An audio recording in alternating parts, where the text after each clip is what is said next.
बताइए हम कौन से वाले चैप्टर पर थे? कॉन्ट्रैक्ट एक्ट के कौन से वाले एलिमेंट है और साथ में क्या है? सब चीजें हम पढ़ चुके हैं। बस इस चैप्टर में प्रॉब्लम ये आती है कि चीजों को समराइज कैसे करें, वही करवाऊंगा मैं आज आपको, कैसे छोटे छोटे नोट्स बनाकर हम इसे याद कर सकते हैं। ठीक है, जिसमें इंस्टीट्यूट ने हमारा हेल्प की है। इसमें पहले क्या लिखा हुआ है देखिए यहाँ पर एलिमेंट और साथ में ही लिखा होगा प्लेज। तो जो आपने डिफरेंस लिखा है, क्या लिखा है आपने? डिफरेंस। तो उसमें जो मीनिंग लिखनी है उसे आप यहाँ से उठा लेंगे, ये रही बेलमेंट और ये रही। क्या मेरी बात समझ में आती है? डिफरेंस लिखा था ना बेलमेंट और प्लेज में डिफरेंस। ठीक, उसके बाद हम आए कि बताओ बेलर कौन होता है? तो कौन सा व्यक्ति बेलर होता है बताइए? जो गुड्स डिलीवर करता है या जिसको गुड्स डिलीवर किए गए। और बेली क्या होता है? जिसको डिलीवर किए गए। बहुत बढ़िया। कह रहे डिपॉजिटिंग करेंसी नोट्स इन बैंक, क्या इसे बेलमेंट बोलेंगे? जल्दी से बताइए क्या कारण होगा कि क्यों नहीं बोलेंगे? Because currency notes are not goods.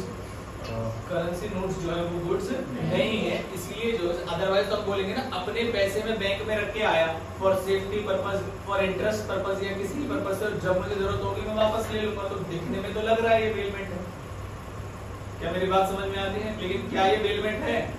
जल्दी से बताइए, क्या ये बेलमेंट है? तो यहाँ पर लिखा हुआ है it is not a bailment as currency notes or money are not goods as per the definition of goods given under sales of goods, and also same currency notes are not returned to the depository by the bank। इस line का मतलब बता सकते हैं? शिक्षक से तो लग रहा है। हेलो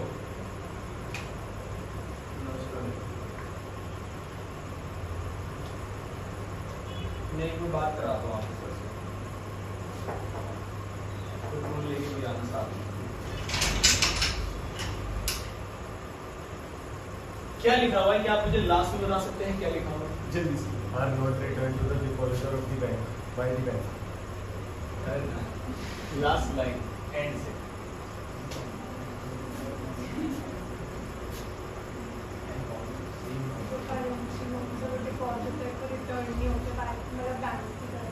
अच्छा वापस नहीं करते हमारे हैं?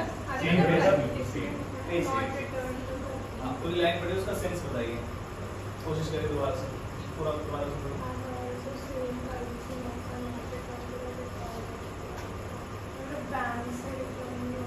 मैंने बैंक पे 10,000 रुपये जमा किए, अब मैंने कहा मुझे वापस चाहिए, बैंक मना कर रहे हो?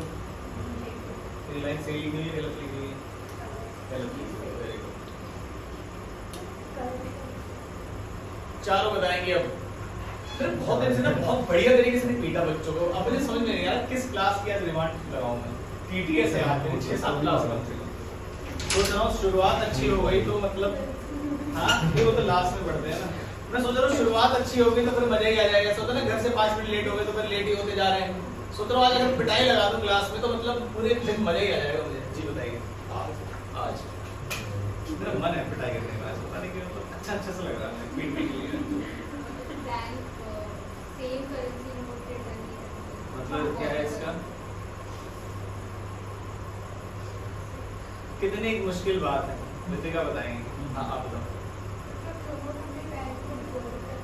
हाँ हाँ वापस जरूर भाई, मैंने कहा मैं 500-500 के 4 नोट जमा करके आया था 2,000 रुपए, मैं 2,000 रुपए निकालने गया, उसने 100 के दे दिए, मैं वापस कर दूंगा? नहीं उसमें तो मेरी डेट ऑफ बर्थ लिखी थी, लाओ लाओ वही वाला नोट लाओ। सेम वर्ड का मतलब समझ में आता है? मैं सेम नोट अगर मान लीजिए बैंक में जमा करा के आया हूं तो क्या इसका मतलब वही वाला नोट मुझे वापस करेंगे लोग? लेकिन अगर मैंने अपने पड़ोसी को कुत्ता दिया था तो क्या मुझे वो सेम कुत्ता वापस करेगा? वो कहेगा मेरे पास 5 कुत्ते कोई सा भी ले लो, सेम। क्या मेरी बात समझ में आती है? बेलमेंट में मान लीजिए मैं अपने टेलर को मैं क्या नाम है कुछ कपड़ा खरीद के लेके देके आया, क्या मेरी बात समझ में आती है? मैंने कहा भाई इसका कपड़ा ये लो और इसे सिल के दे देना। कह रहा है थोड़ा सा कपड़ा बदल गया। मैंने कहा क्या हो गया? बुर्के का कपड़ा लगा दिया मैंने, ये वाला ले लो आप। क्या पॉसिबल है? नहीं है। तो हम बेलमेंट के अंदर अपने वही स्पेसिफिक गुड्स वापस लेते हैं जो हम जमा कराते हैं। तो 2 कारण की वजह से जो हम बैंक में नोट जमा कराते हैं सेफ्टी पर्पस के लिए वो बेलमेंट नहीं है। पहला कारण जो नोट्स हैं हमारे, करेंसी जो है हमारी वो गुड्स ही नहीं है। और दूसरा कारण जो सेम गुड्स हम जमा कराते हैं, मतलब जो सेम नोट्स हम जमा कराते हैं वही हमें वापस नहीं मिलते। इन 2 कारणों की वजह से जो है करेंसी नोट्स को सबमिट करना जो है बेलमेंट नहीं है। क्या आप याद रखेंगे इसको? सबकी बात है, इस बात को अपने कॉपी में लिखेंगे, ठीक है। मैं जिस पर स्टार लगा दूं इसका मतलब ये है कि आप उसे नोट करें। समझ में आई बात? आगे चलते हैं। कह रहे keeping of ornaments valuable in a bank locker. बताइए क्या बैंक लॉकर के अंदर ऑर्नामेंट्स को रखना क्या ये बेलमेंट है या बेलमेंट नहीं है? नहीं। बेलमेंट क्यों नहीं है आप बताएं। चलते का लेक्चर। मैंने कहा बैंक के अंदर गया मैं, सेफ्टी लॉकर्स होते हैं वहां पर, और मैंने क्या नाम है ज्वेलरी रखी और क्या नाम ताला लगाया और चाबी लेके घर आ गया। बताइए फटाफट। जी हाँ, क्योंकि हमारे पास क्या है चाबी है और बैंक को नहीं दी मैंने। क्या मेरी बात समझ में आती है? हालांकि जो मैं लॉकर जो ज्वेलरी वगैरह में रखने जा रहा हूँ वो गुड्स तो है और पर्पस भी है और पर्पस के बाद रिटर्न भी कर देंगे, लेकिन क्योंकि चाबी मेरे पास है तो एक वर्ड होता है कस्टडी। कस्टडी किसके पास है? मेरे पास। बैंक के पास उसकी कस्टडी नहीं है, खाली पोजीशन है। इसका मतलब ये है कि बेलमेंट नहीं है। क्या मैंने बता देता हूँ आपको, ये कुछ डिस्प्यूटेड पॉइंट्स है जिसमें क्वेश्चन पूछा जा सकता है, इसलिए वो आपको क्लैरिफाई कर रहा है। It is not a bailment as there is no transfer of position of ornaments और वैल्यू। ट्रांसफर हुआ ही नहीं क्योंकि की मेरे पास है। क्या मेरी बात समझ में आती है? आगे ग्रेजुएट्स क्या होती है वो हम पढ़ चुके हैं। कॉलम पॉइंट क्या होता है? हां, अब आता है इसके बारे में। कह रहे सम नॉन ओनर्स में also create a valid pledge of goods such as. कह रहे कई बार ऐसा होता है कि जिनके गुड्स नहीं होते वो भी गुड्स को प्लेज कर सकते हैं। मैंने कहा कैसे? जैसे मान लीजिए मैंने कहा केडीसी एक एंटिटी है और मैं मान लीजिए वहां पर कुछ काम करता हूं केडीसी के बिहाफ पे एज एन एजेंट। मतलब जो भी वो बाहर मार्केट के कोई काम होते हैं, चाहे सामान खरीदना हो या उधार देना हो या उधार लेना, कोई भी एक्टिविटी मैं उनके बिहाफ पे काम कर रहा हूं, तो मैं केडीसी के एज एन एजेंट के रूप में मार्केट में काम कर रहा हूं। ध्यान से समझिए। अब मुझे अचानक से पैसे की जरूरत पड़ी, जरा ध्यान से समझिएगा। और मुझे ऐसा लगता है कि स्क्रीन हमने लगाई हुई है फर्स्ट वाले रूम में, जो ऑफिस के साइड वाले रूम में, उसका ऐसे अभी कोई यूज नहीं और अचानक से मुझे पैसे की जरूरत पड़ गई, तो मैंने उस स्क्रीन को कहीं गिरवी रख दिया पेमेंट के लिए। क्या मेरी बात समझ में आती है? या फिर मैंने उस स्क्रीन को कुछ गड़बड़ हो गई थी, मैंने ठीक कराने के लिए क्या नाम है किसी शॉप पे दे दिया। क्या मेरी बात समझ में? तो गुड्स हैं किसके? मेरे या केडीसी के।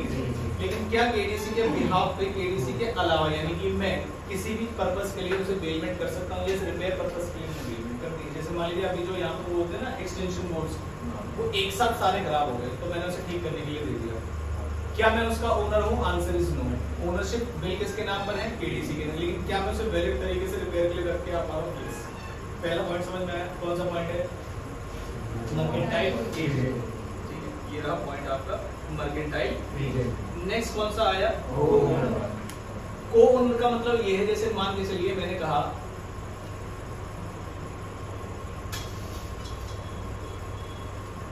मैंने और सर ने मिलकर एक गाड़ी खरीदी और हम उस गाड़ी के जॉइंट ओनर्स हैं। गाड़ी नहीं मतलब रिक्शा खरीदा, रिक्शा खरीदी। बच्चों को आने जाने बड़ी दिक्कत हो रही है तो बैटरी रिक्शा खरीदेंगे।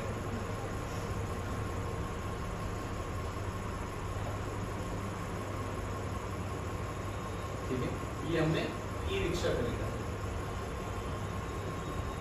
इसके जॉइंट ओनर्स कौन कौन है? मैं और सर। हम कौन है इसके जॉइंट ओनर्स? जिनका अगर मान लो कल को जरूरत पड़ी मुझे कुछ पैसे की या किसी भी पर्पस के लिए, मतलब ये जो ई रिक्शा है ये थोड़ी सी प्रॉब्लम करने लगा बारिश की वजह से, रेन की वजह से इसमें कुछ प्रॉब्लम आने लगी, इसकी बैटरी में कुछ प्रॉब्लम आने लगी, तो सर ने नहीं मैंने जाके इस ई रिक्शा को रिपेयर वाली शॉप पे दे दी। बताइए क्या मैं वैलिड तरीके से कर सकता हूँ इसको या नहीं कर सकता? ये बेलमेंट है रिपेयर शॉप पे देना, ग्रेजुएट्स या नॉन ग्रेजुएट्स? तो क्या जॉइंट ओनर्स के केस में कोई एक जॉइंट ओनर भी किसी गुड्स को प्लेज या बेलमेंट कर सकता है? यस। तो दो पॉइंट मैंने आपको बताया, पहला पॉइंट और दूसरा पॉइंट जॉइंट। समझ में आया ये वाला पॉइंट? ठीक। उसके बाद अगला चलते हैं। कह रहे person having a limited interest. Limited interest word का मतलब क्या होता है बताइए? हिस्सा। क्या होता है लिमिटेड इंटरेस्ट का मतलब? क्या होता है? हिस्सा। तो मान लीजिए अगर मेरे पास किसी के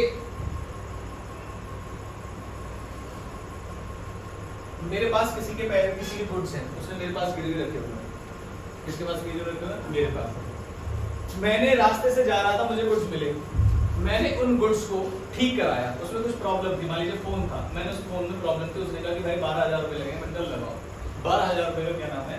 जैसे अभी असली घटना बता दो आपको, जिम से किसी का फोन गिर गया नीचे, iPhone 14 Pro था शायद, तो काफी महंगा, शायद 1.5 लाख रुपए के आसपास, तो वो नीचे गिर के टूट गया।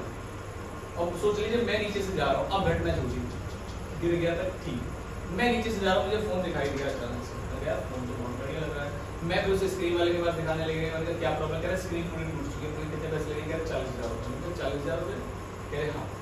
फिर मैंने थोड़ा सा कॉस्ट और प्रॉफिट एनालिसिस किया, मैंने कहा अगर आज मार्केट में इस फोन को लेने जाऊंगा तो मेरे 1.5 लाख रुपये लगेंगे, अभी 40,000 रुपये में ठीक हो जाएगा। तो मैंने 40,000 रुपये के लिए उस फोन को दिया, मैंने 40,000 रुपये के लिए उस फोन को दिया ठीक कराने के लिए, मैंने ठीक करा दिया। तो उस गुड्स में मेरे कितने पैसे लगे, 40,000। अब अचानक से वो तो ठीक हो गया, लेकिन मुझे अचानक से पैसे की जरूरत पड़ गई 20,000 रुपए की। मैंने कहा अब क्या करूं, तो मैंने कहा मैं किसी के पास गिरवी रख दे। तो मान लीजिए मैंने आर्यन के पास उस फोन को गिरवी रख दिया, कितने रुपए के लिए, 20,000। अब जो ट्रू ओनर है वो आ गया अचानक से, कह रहा यार मुझे पता चला मेरा फोन तुम्हारे पास है। मैंने कहा भाई मैंने तो बहुत ढूंढा था, और सच बात है मैंने ढूंढा, वो मिले ही नहीं आपको, क्या मेरी बात समझे। तो ट्रू ओनर कह रहा है यार मेरा वाला फोन तो वापस दिलवा दो। मैंने कहा यार मेरे पास नहीं है अभी, ना मैं इस्तेमाल कर रहा हूँ, मुझे अचानक से पैसे की जरूरत पड़ गई थी, क्योंकि 40,000 रुपए मैंने आपके फोन में लगा दिए थे, तो अब तुम्हें आर्यन से फोन लेना पड़ेगा। वो कह रहा आर्यन से फोन लेना पड़ेगा, तुम्हें कितने पैसे देने हैं आर्यन को। मैंने कहा 20,000 रुपए। तो मैं अगर 20,000 रुपए दे दूंगा तो क्या आर्यन फोन दे देगा, आर्यन तो दे देगा, लेकिन मैं नहीं चाहूंगा फोन मिल जाए। क्यों बताइए, क्योंकि मेरे लिए तो जब आपका लिमिटेड इंटरेस्ट होता है तब भी आपको अमाउंट जो है वो कितनी देनी पड़ेगी, पूरी देनी पड़ेगी। तो क्या मैं उसे गिरवी रख सकता था, हाँ गिरवी रख सकता, और मैं तब तक उसे रिटेन कर सकता हूँ जब तक मेरे 40,000 रुपए मुझे ना मिल जाए। तो मेरी बात समझ में आती है, आगे चलिए। By person having a possession of goods under a voidable contract, ये तो समझ में आता है आपको। वॉइडेबल कॉन्ट्रैक्ट क्या होता है बताइए। यूनिट 3 वॉइडेबल कॉन्ट्रैक्ट्स कौन से होते हैं।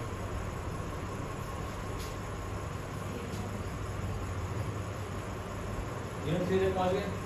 टाइप्स ऑफ कॉन्ट्रैक्ट तो पढ़ लिया होगा दूसरी क्लास में ही, हाँ फर्स्ट और सेकंड में ही है।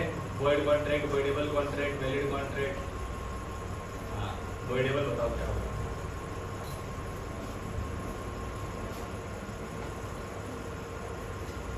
वॉइडेबल कॉन्ट्रैक्ट नहीं बता दूं मैं, आज मेरी इच्छा जरूर पूरी होगी। इसे वॉइड किया जा सकता है, किसी एग्जांपल से बताओ।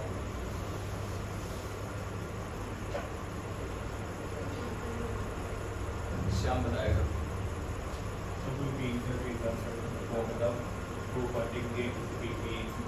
बनाने का उसके हाथ में दे, और तुम्हारे पास जब किसी को डराया और धमकाया जाता है, कोर्जन या इन्फ्लुएंस किया जाता है उससे। मैंने कहा तुम्हारा फोन है, जैसे मैंने कहा फोन दिखाओ, फोन दिखाओ तुम। अगर तुम इसे सेकंड हैंड बेचना चाहो अभी, कितने का बेचोगे जल्दी से बताइए। मैंने कहा अगर क्या तुम इसे बेचना चाहते हो, कितने का बेचना चाहते हो। 28,000 रुपए, 25 का। मैंने कहा ये देख रहे हो गोली है, तलवार है, पेट में घुसा दूंगा, बताओ कितने का दोगे। मैंने कहा 2,000 रुपए दूंगा, लेने या नहीं लेने जल्दी बताओ, जब जान से जाओगे। कितने रुपए में लिया मैंने, 2,000, और वो मैंने कहा 1 महीने बाद दूंगा, चुप रहो। ये 2,000 रुपए एग्रीमेंट साइन हो गया, 2,000 रुपए का फोन ये मुझे मिल गया है। ये कैसा कॉन्ट्रैक्ट, मैंने वॉइडेबल कॉन्ट्रैक्ट। कैसा कॉन्ट्रैक्ट, वॉइडेबल, क्योंकि मैंने कोर्जन का इस्तेमाल किया, डराया धमकाया और फोन मेरे पास आ गया है। क्या मेरी बात समझ में आती है। अब क्या हुआ, मैं इस गुड्स में मैंने देखा, मैंने कहा यार इसका तो स्क्रीन गार्ड अच्छा नहीं लग रहा मुझे। क्या मेरी बात समझ में आ रही है। और मैंने कहा पीछे से भी कवर जो है ना किसी और कलर का लगवाऊंगा। क्या मेरी बात समझ में आई। तो मैंने कहा कोई अच्छा सा कलर लगवाऊंगा, इसके लेंसेज वगैरह चेंज कराऊंगा, और भी मतलब 2-3 चीजें इसमें कराऊंगा। मैंने कहा पैसा लगाऊंगा इसके अंदर। क्या मैं पैसा लगाने के लिए इसे किसी रिपेयर शॉप पे या किसी मॉडिफिकेशन शॉप पे दे सकता हूँ, आंसर इज यस। लेकिन क्या मैं इसका ओनर हूँ, हाँ नहीं, तो क्या मतलब है। क्या अभी तक श्याम पुलिस के पास गया है क्या, नो। तो until the voidable contracts are being enforced, these are valid contracts। क्या मेरी बात समझ में आई। एक हफ्ते बाद शाम को ये रियलाइज हो कि मैं अपने फोन के बिना नहीं रह पाऊंगा, अब चाहे सर हो या कुछ भी हो, मुझे तो पुलिस केस कर देना चाहिए, मैं तो भूल गया था दुख में। एक हफ्ते के अंदर अंदर ही मैंने किसी दुकानदार को कहा रिपेयर कर दे इसको। क्या मेरी बात समझ में आती है। ये बेलमेंट है, ये कैसी बेलमेंट है बताओ, नॉन ग्रेजुएट बेलमेंट। क्या मेरी बात समझ में आती है। तो मैं एक ऐसा पर्सन हूं जिसके पास गुड्स है अंडर अ वॉइडेबल कॉन्ट्रैक्ट, और उस पार्टी ने अभी तक क्या नहीं किया है, केस नहीं किया है। तो इसका मतलब अब तक ये कैसा कॉन्ट्रैक्ट था, वैलिड कॉन्ट्रैक्ट। तुम पुलिस के पास नहीं जाओगे तो जिंदगी भर ये कैसा कॉन्ट्रैक्ट रहेगा, वैलिड। क्योंकि हमने पढ़ा है consideration need not to be adequate. Consideration उसकी मार्केट वैल्यू है, सफिशिएंट हो ऐसा कोई जरूरी नहीं है, प्रोवाइडेड जो बिल है वो फ्री है, आपको डराया धमकाया नहीं है। पढ़ा है कंसिडरेशन में हमने। क्या मेरी बात समझ में आती है। तो मैं एक नॉन ओनर होते हुए भी, क्योंकि वैलिड टाइटल नहीं है मेरे पास, लेकिन क्योंकि अभी तक केस नहीं हुआ, तब तक मैं इसे ट्रांसफर कर सकता हूं, कोई दिक्कत वाली बात नहीं है। क्या मेरी बात समझ में आती है।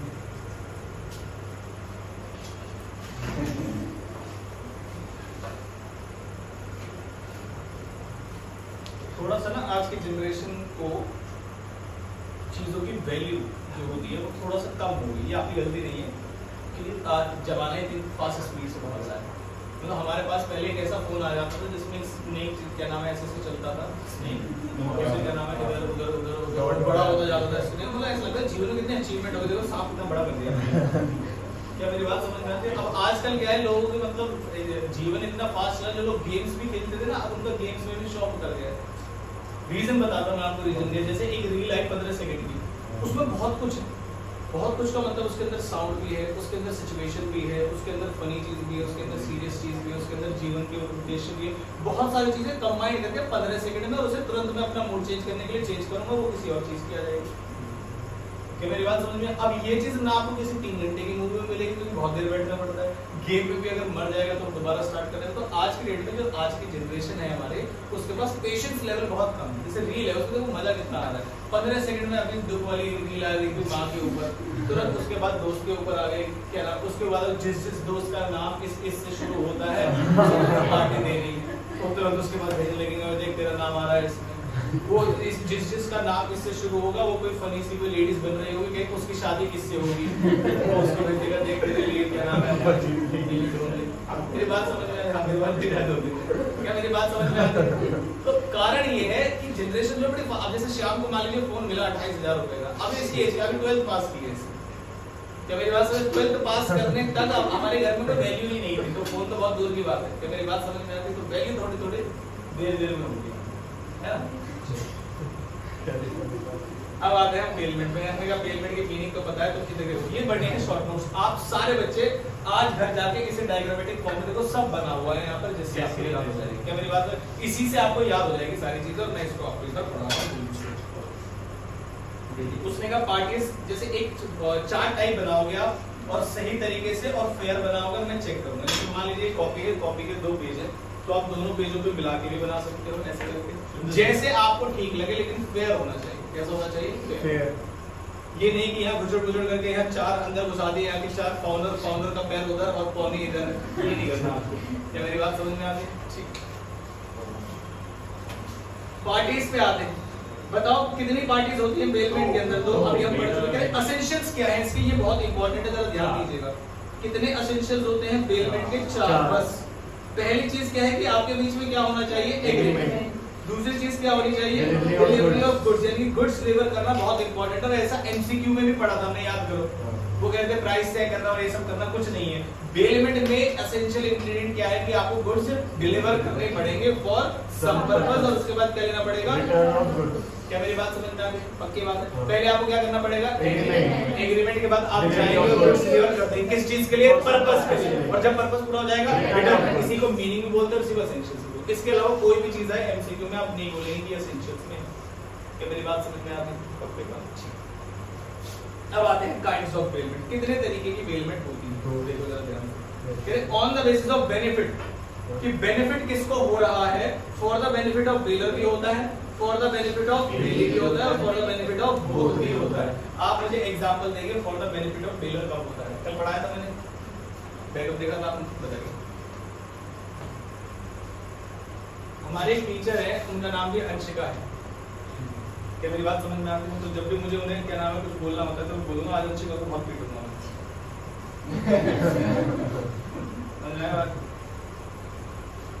अंशिका अपना काम ठीक से नहीं कर रही है, अंशिका की पिटाई करनी पड़ेगी। तो जब आप डायरेक्टली नहीं बोल सकते तो कैसे बोलोगे? बताओ अंशिका।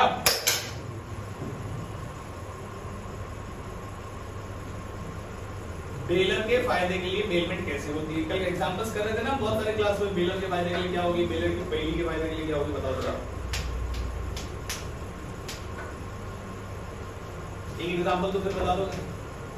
अभी आप यहाँ कोचिंग के लिए आए हो, आपके घर पे कोई नहीं, लेकिन आपने कुत्ता पाला हुआ है घर पे। अब कोचिंग से आप 3-4 घंटे बाद जाओगे, शाम तक जाओगे, तो आपने किसी पड़ोसी को अपना कुत्ता दे देंगे, मैं थोड़ी देर तक आ रहा हूँ, जब तक क्या नाम है इसे आप रख लीजिए। तो बेलर के फायदे के लिए, इसके लिए बेलर समझ में।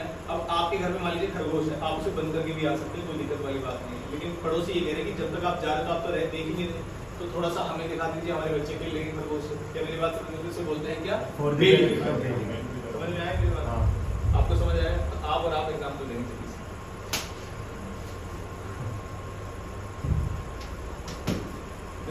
लॉ को समझने, याद करने और लिखने के लिए 3 पार्ट होते हैं। पहला लॉ को समझना, एग्जांपल्स को समझना, दूसरा एग्जांपल्स ड्राफ्ट कर पाना। अगर आप एग्जांपल्स ड्राफ्ट कर पा रहे हैं, मतलब आपको लॉ समझ में आ गई है। बस और राइटिंग का जी बताइए। गाँव हम जाना ही नहीं। हाँ कार है, दही है, खराब क्यों होगी? चलो ठीक है तो खड़े खड़े ठीक है। तो आपके बेनिफिट के लिए ठीक, डेली के बेनिफिट के लिए बताओ आप।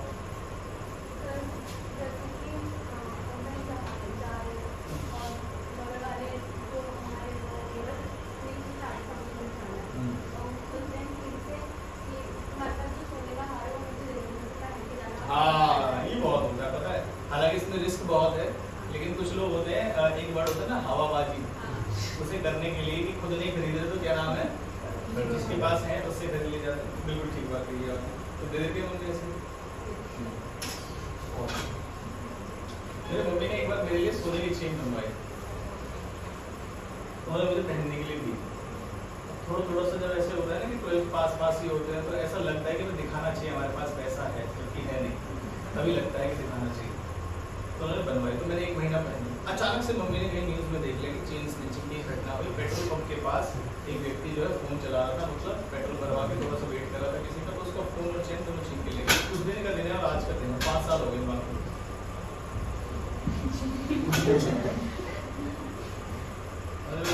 तो अपने बच्चे को नहीं देते चेन, पड़ोसी को कहां से देंगे? क्या मेरी बात समझ में आती है? On the basis of benefit, on the basis of कह रहे पैसे मिलेंगे या नहीं मिलेंगे, तो कितने हैं?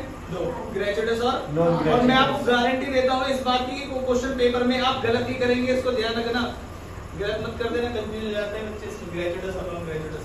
मेरी बात समझ में आती है? ठीक। तो कहते हैं ग्रेचुइटस पेमेंट क्या होती है, मैंने कहा वो तो हमें पता है, लेकिन इसमें एक लाइन लिखी हुई है, जरा ध्यान से देखेंगे उस लाइन को सारे बच्चे। ग्रेचुइटस पेमेंट का मतलब है विदाउट कंसीडरेशन, और baler is liable for known faults only. और क्या चीज? ऑल एक्सपेंसेस कौन बियर करेगा? बेलर।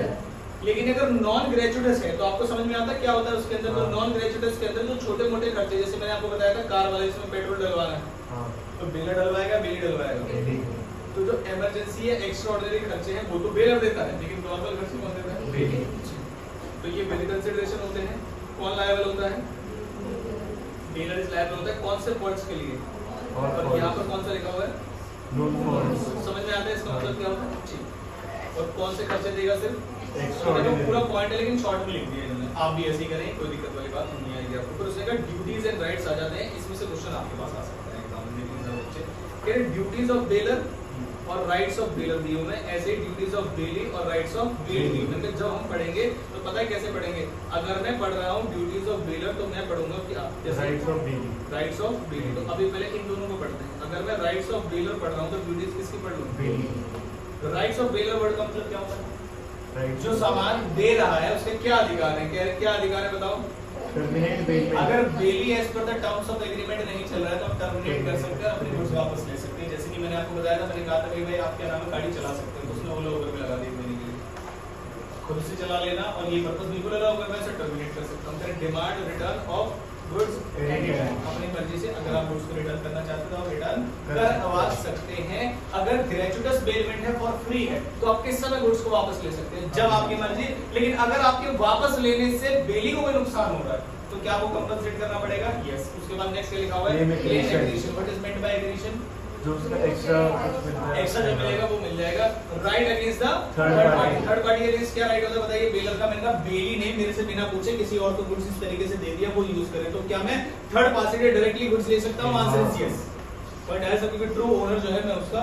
अब आते हैं तो ड्यूटीज क्या है बेली की। देखिए कि कहीं वो कॉन्ट्रैक्ट को टर्मिनेट ना कर दे, इसके लिए take care of the goods bill. फालतू लॉजिक समझ में आया? बहुत बढ़िया। Demand return of goods at any time, no authorise देखो गुड्स को अच्छे से रखना वरना वो वापस ले जाएगा। गुड्स को सही से इस्तेमाल करना, और ऐसा इस्तेमाल मत करना जो उसने मना किया है। अगर ऐसा करोगे तो वापस ले जाएगा। कॉन्ट्रैक्ट को कैंसिल कर देना और वापस ले जाना दो अलग अलग बातें। क्या मेरी बात समझ में आती है? तीसरा point not to mix the goods with own goods, और क्या करना है आपको, रिटर्न द गुड्स और रिटर्न एक्रीशन। मैंने कहा देखो एक्रीशन से एक्रीशन मैच हो, उसकी जिम्मेदारी है रिटर्न करना एक्रीशन को, और इसका अधिकार है अपना एक्रीशन क्या करना। Not to set up adverse title word का मतलब ये है कि अगर तुम किसी और को ये बेच के ये बोल के बेचोगे कि मेरे गुड्स हैं, तो जो थर्ड पार्टी है उससे वो गुड्स छीन कर ले आएगा। क्या मेरी बात समझ में आई या नहीं? देखो क्या इसमें कुछ लॉजिक लग रहा है या नहीं लग रहा है, जल्दी से बताओ।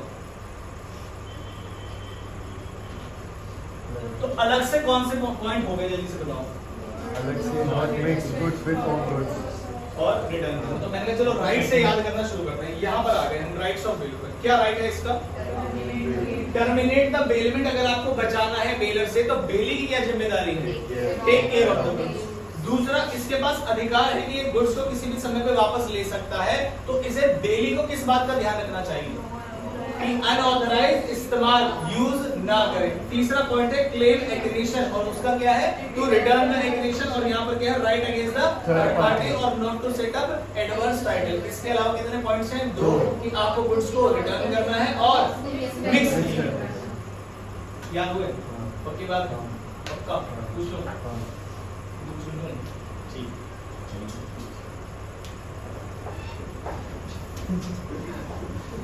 सारे पॉइंट्स बेली के बताओ बिना किसी लॉजिक के। बेली इससे कौन सा पॉइंट जुड़ा हुआ है? इससे डिमांड रिटर्न से। डिमांड रिटर्न वाले मुझे नहीं बता पाएगा, देखना देख लेना। बताना तो मैं बता नहीं देता, इसलिए दिक्कत है। अरे नहीं, जब दिमाग ही ऐसे ना, मैंने कहा मैं पूछ लूंगा, कह रहा पूछ ही नहीं है हमारे। जब दिमाग यहीं पर है, देखो किसी से पूछो तुरंत बताएंगे, बताओ कौन सा? ये वाला पॉइंट, डिमांड रिटर्न।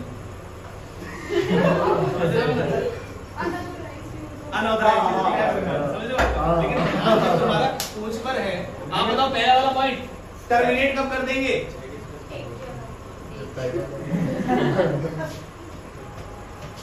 रितिका अब तुम बताओगे। नहीं नहीं, claim accretion, right against third party होती है। अच्छा, सामने वाला बताना है कि किसी को एडवर्स टाइटल नहीं, हाँ एडवर्स टाइटल नहीं बताना। Not to set up adverse title. क्या राइट्स ऑफ बेलर और राइट्स ऑफ बेली हो चुके हैं याद? पक्की बात है। अब मैंने कहा चलो अब बिल्कुल बेसिक से याद करते हैं। पहले मैं इस वाली लाइन की बात करूंगा। इस वाली लाइन मतलब बेलर के राइट्स की या ड्यूटीज की? ड्यूटीज की या राइट्स की? बेलर के राइट्स। बेलर के राइट से पहला राइट क्या होता है? Terminate the bailment. और मैं कब करूंगा टर्मिनेट द बेलमेंट? जब ड्यूटी होगी बेली की to take care of the goods as a man of ordinary goods would do in his own case. ऐसा कुछ कीवर्ड लिखा हुआ था। हाँ, दूसरे पॉइंट में आ जाते हैं। मैंने कहा टर्मिनेट करने के साथ साथ मैं गुड्स को क्या कर सकता हूँ? डिमांड वापस ले सकता हूँ। क्या मेरी बात समझ में आती है? कब वापस लूंगा? ये ड्यूटी किसकी होगी? बेली की। क्या करने के लिए? यूज ना करने के लिए।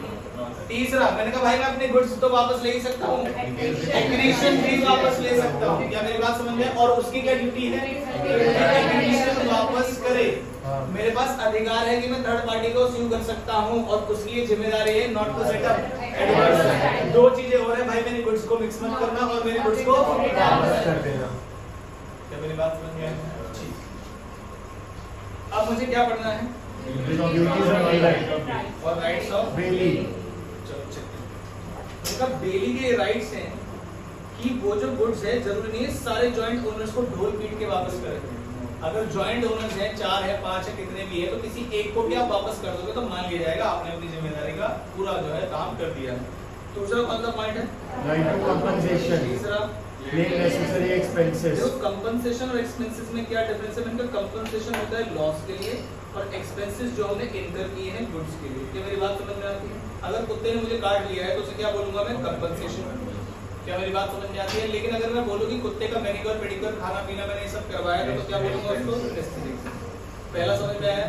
किसी भी एक जॉइंट ओनर को या बेलर को मैं गुड्स वापस कर दूंगा तो मेरी जिम्मेदारी पूरी। दूसरा, अगर मुझे कोई नुकसान होता है तो मैं कंपनसेशन लूंगा, और मैंने जो खर्चे किए हैं उसको मुझे एक्सपेंसेस का राइट है कि मैं रिकवर कर सकता हूं। Action for wrongful deprivation of goods. इसका मतलब ये है कि अगर बेलर अगर कौन बेलर मुझे गुड्स से वंचित रखता है, डिप्राइवेशन वर्ड का मतलब होता है वंचित रखना, मतलब मेरे पास होते हुए भी मेरे पास नहीं थे। जैसे मान लीजिए मैं किसी की कार लेके आया था और अचानक से उसने कार, उसका ट्रू ओनर आ गया, ट्रू ओनर ने बोला भाई ये कार तो मेरी, तुम कहां से लाए? तो मैंने कहा भाई मेरे दोस्त ने दी थी मुझे ये सब। तो उस झगड़े में अगर मेरा कोई नुकसान हुआ है तो वो भी उसके लिए एक्शन ले पाऊंगा। और लास्ट पॉइंट, राइट ऑफ लियन कौन लगा सकता है? जिसके पास गुड्स है, यानी कि बेली, रिटेन करने के लिए, रीगेन करने के लिए, रिटेन करने के लिए। क्या मेरी बात समझ में आती है? दो तरीके के लियन होते हैं, एक होता है जनरल लियन और एक होता है स्पेसिफिक लियन। जनरल लियन किसी स्पेसिफिक पर्सन या किसी पर्टिकुलर एक्ट के लिए, किसी पर्टिकुलर गुड्स के लिए, किसी पर्टिकुलर ड्यू के लिए अगर होता है तो क्या होता है? स्पेसिफिक। और जनरल का मतलब ये जितने भी तुमने उधार लिए हैं भाई, कोई सा भी किसी के लिए भी मैं गिरवी रख सकता हूं, उसे क्या बोलते हैं? जनरल। क्या मेरी बात समझ में आती है? इन्हीं से जुड़े हुए कुछ इधर पॉइंट्स हैं। कह रहे भाई साहब उसको कहीं आपको कंपनसेशन देनी ना पड़ता है, किसको?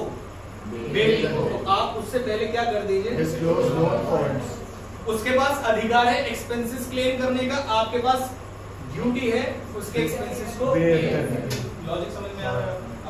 कह रहे इंडेमनिफाई बेली, ये भी नुकसान के लिए है। अगर जो नुकसान यहाँ पर किसका हुआ था? एक्शन के लिए, तो आप उसको क्या करेंगे? इंडेमनिफाई। और ड्यूटी क्या है इसकी?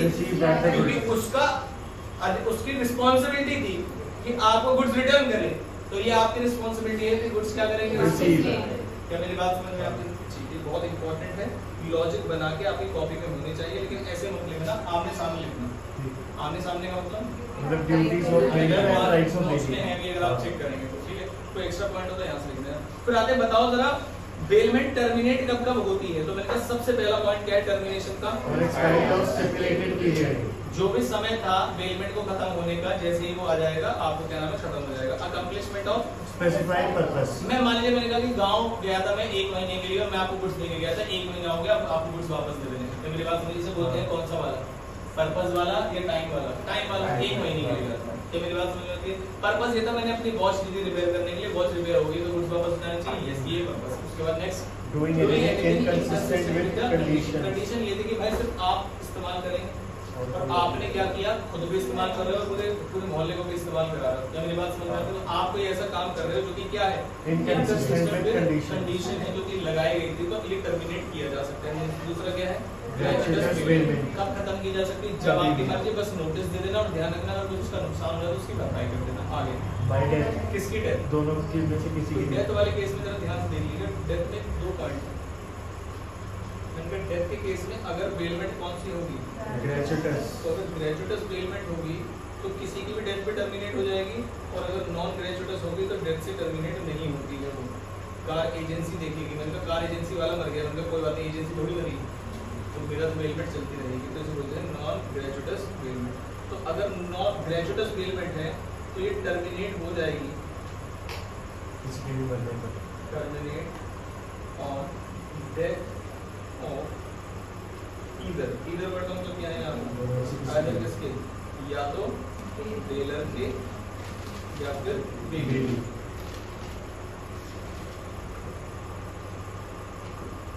समझ में आएगा? अच्छा ये बताओ अगर नॉन ग्रेचुइटस बेलमेंट है तो क्या वो टर्मिनेट होगी? नो, वो टर्मिनेट नहीं होगी। टर्मिनेट नहीं होगी डेथ से।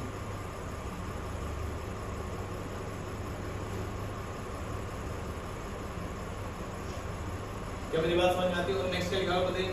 Destruction of subject matter. मैंने कहा घोड़ा था, ठीक है, मैंने उससे लिया था, उसने कहा था आप इस्तेमाल कर सकते हो, मैंने इस्तेमाल कर रहा था, 1 हफ्ते के लिए दिया था, मेरी कोई गलती नहीं थी, घोड़े का पैर फिसला और घोड़ा जो है मर गया। बताइए बेली की रिस्पांसिबिलिटी है बेलर की? बेली। सोच लो, सोच लो, सर कौन लायबल होगा? बेली। सर क्योंकि उसकी कस्टडी में था तो उसको टेक केयर करना। जैसे मान लीजिए मैं कार लेके आया था, हाँ ठीक है, कार में चला रहा था, ग्रेचुइटस हो या नॉन ग्रेचुइटस हो, ऊपर से पहाड़ का एक पत्थर जो है वो गिरा और कार जो है गई। हाँ जी बताइए, तो बेलर की रिस्पांसिबिलिटी? बेलर भाई जो ओनर है उसका रिस्क होता है। अगर बेली की किसी नेग्लिजेंस या गलती की वजह से, या फिर वो समय एक्सपायर हो गया था फिर भी अपने पास रख रहा था, अगर समय एक्सपायर हो गया अपने पास रख रहा है तो फिर चाहे जाने में हो या अनजाने में हो, याद है वो छाते वाला एग्जांपल, तो चाहे जाने में हो या अनजाने, अगर एक्सपायरी ऑफ टाइम के बाद अगर बेली रख रहा है तो फिर तो बेली की रिस्पांसिबिलिटी होगी, चाहे वो इंटेंशनली हुआ है अनइंटेंशनली हुआ है। लेकिन अगर बेलमेंट का पीरियड चल रहा है और बेली की कोई गलती नहीं है, उसके अलावा कैसा भी नुकसान हो, जैसे मान लीजिए मैंने कहा बाइक देके गया था, बाढ़ आ गई, मेरी बाइक बह गई, तो क्या मैं आपसे लूंगा? नहीं। क्या मेरी बात समझ में आती है? ठीक है, ये है डिस्ट्रक्शन ऑफ सब्जेक्ट मैटर। इसके लिए कौन लायबल होता है बताइए? कोई भी लायबल हो, लेकिन हम पॉइंट क्या पढ़ रहे हैं? टर्मिनेशन, टर्मिनेट हो जाती है बिल्कुल। क्या मेरी बात समझ आ रही है? इनका finder of lost goods, goods आपको मिल गए, हालांकि कॉन्ट्रैक्ट में आप पढ़ चुके हो, तो ड्यूटीज कैसी रहेंगी?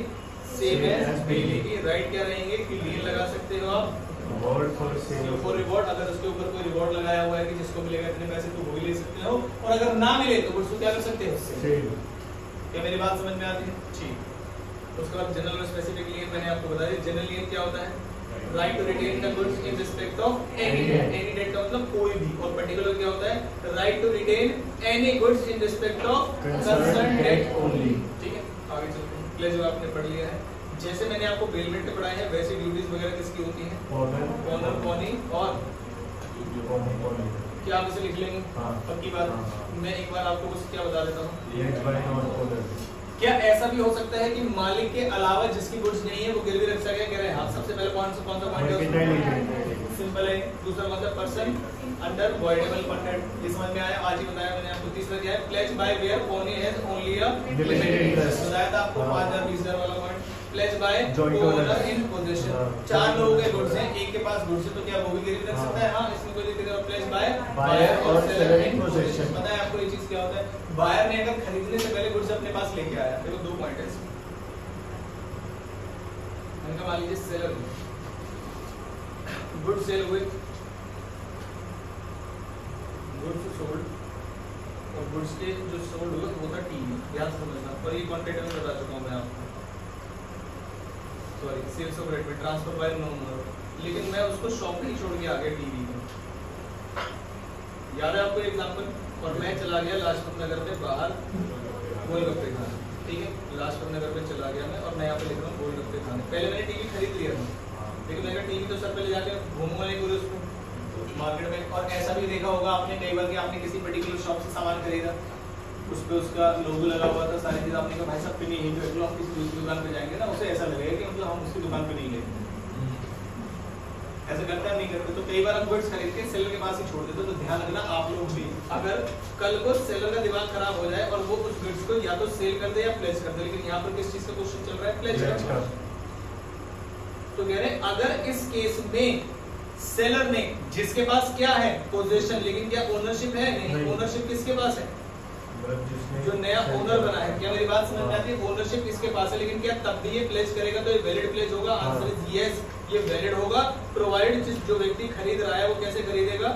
गुड फेथ में, और उसके पास कोई नोटिस नहीं होना चाहिए कि ऐसी कोई गड़बड़ थी। क्या मेरी बात समझ में आती है? ये कौन सा वाला पॉइंट है? जब गुड्स किसके पास है? सेलर के पास। किसके गुड्स हैं? बायर के। और वो ऐसा कर सकता है। दूसरे केस में क्या हो सकता है? जब गुड्स किसके पास है? बायर के पास, और ओनरशिप किसके पास है? सेलर के पास। तो आप इस चीज को बस अपोजिट कर देंगे। तो सेलर के पास क्या है? ओनरशिप। बायर के पास क्या है? गुड्स का पोजीशन। क्या मेरी बात समझ में आती है? तो क्या बायर पोजीशन होते हुए भी क्या एक वैलिड प्लेज कर सकता है? आंसर इज यस, वो भी वैलिड प्लेज कर सकता है।